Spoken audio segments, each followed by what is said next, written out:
Former Presidents Barack Obama and George W. Bush are offering sharp criticism of the current political climate. Neither mentioned President Trump during separate and unrelated appearances yesterday, but both men appeared to rebuke him. Julianna Goldman is in Washington with the extraordinary messages. Julianna, good morning. Good morning. It is incredibly rare to see two former presidents at separate public speeches on the same day, and it's also an unspoken rule that former presidents, regardless of their party, do not criticize the current office holder, which makes their comments yesterday so striking. Folks don't feel good right now about what they see.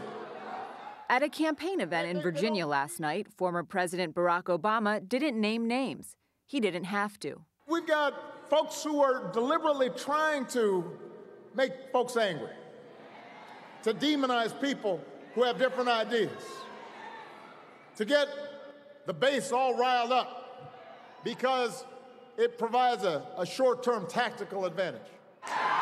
Earlier in New Jersey, Mr. Obama said Americans were confronting the same politics of division that date back centuries. We thought we put that to bed.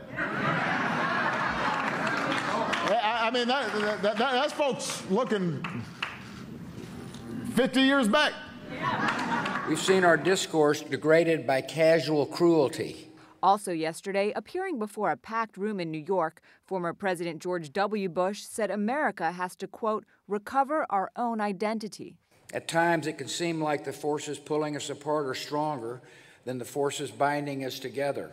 Mr. Bush warned that the current discourse was undermining American democracy. Our politics seems more vulnerable to conspiracy theories and outright fabrication.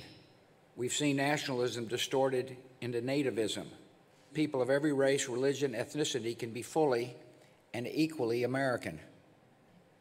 It means that bigotry or white supremacy in any form is blasphemy against the American creed.